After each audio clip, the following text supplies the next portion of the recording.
ચાલો મિત્રો, આજે આપણે બનાવવાનું છે ઊંધિયું। તો સૌ પ્રથમ આપણે દૂધી ફોલી લેવાની છે।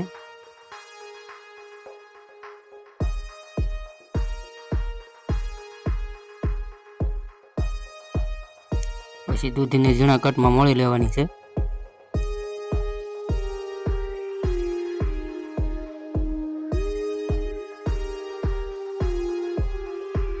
દૂધી મળાઈ જાય એટલે પછી આપણે જે હરીગોન સિંગ લઈ લેવાની છે ઊંધિયા માટે, કારણ કે એકાદી સિંગ તો ઊંધિયામાં હોય જ તે।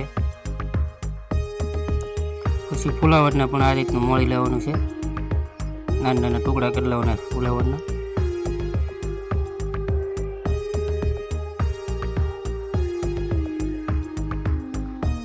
પછી આપણે એક રીંગણું લઈ લેવાનું છે, રીંગણું પણ આ રીતનું મળી લેવાનું છે ઝીણું ઝીણું।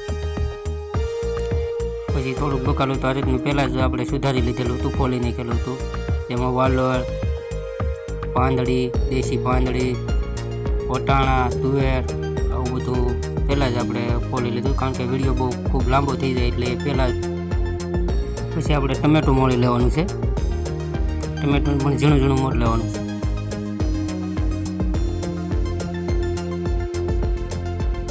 પછી ઊંધિયાનું સ્પેશિયલ જે આપણે ગોળી બનાવીને ચણાના લોટની, એનો મસાલો બનાવી લેવાનો છે, લોટ બાંધી લેવાનો છે।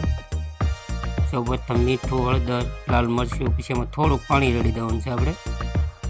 પાણી લઈ રેડીને પછી મિક્સ કરી લેવાનું, પછી એમાં તેલ રેડવાનું છે, જે પ્રમાણે તેલ આપણે જેટલો લોટ બાંધવાનો હોય એ પ્રમાણે તેલ રેડી દેવાનું। પછી એમાં ચણાનો લોટ નાખવાનો છે,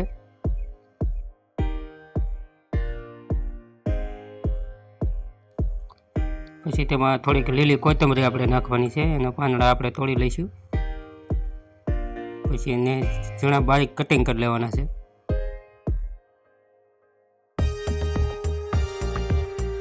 પછી આપણે આ રીતનો લોટને મિક્સ કરી લેવાનો છે, ધીમે ધીમે ધીમે જે રીતની આપણે ગોળી વણાય એ પ્રમાણે આપણે લોટ બાંધી લેવાનો છે।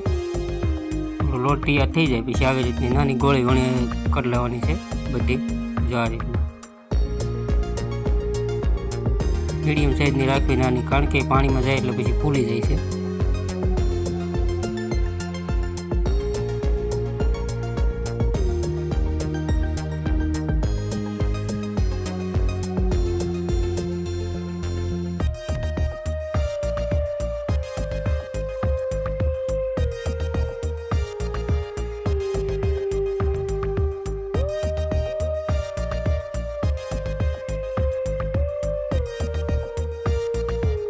તૈયાર થઈ ગઈ છે આપણી ગોળી, જો આ રીતની ચણાના લોટની।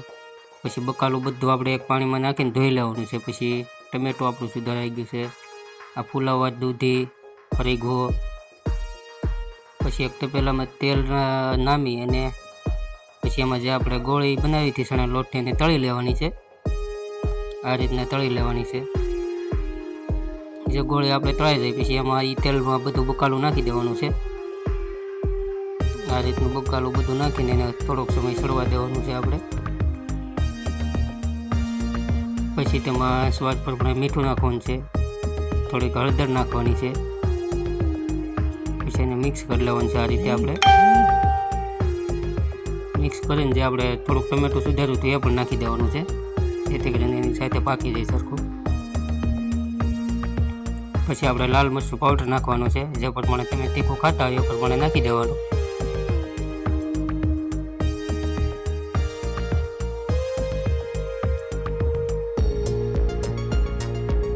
પછી આ રીતનું થોડુંક આપણું જે ઊંધિયું પાકી જાય પછી એમાં તે જે તળેલી ચણા લોટની ગોળી હતી એ નાખી દેવાની છે, બધી નાખી દેવાની છે। પછી એને ધીમે ધીમે હલાવી લેવાનું છે।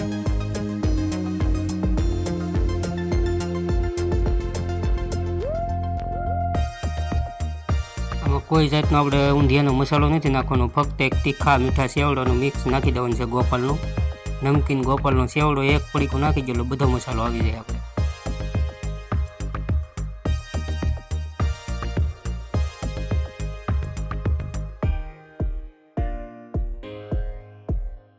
તો આપણું ઊંધિયું પાકી ગયું છે, એમાં થોડીક લીલી કોથમરી નાખી દેવાની છે। તો તૈયાર છે આપણું મસ્ત મજાનું ઊંધિયું। વિડીયો ગમે તો લાઈક કરીને શેર કરી દેજો મિત્રો। અને ચેનલમાં નવા હોય તો સબસ્ક્રાઈબ કરી લેજો ચેનલ. ચાલો જમવા ઊંધિયું.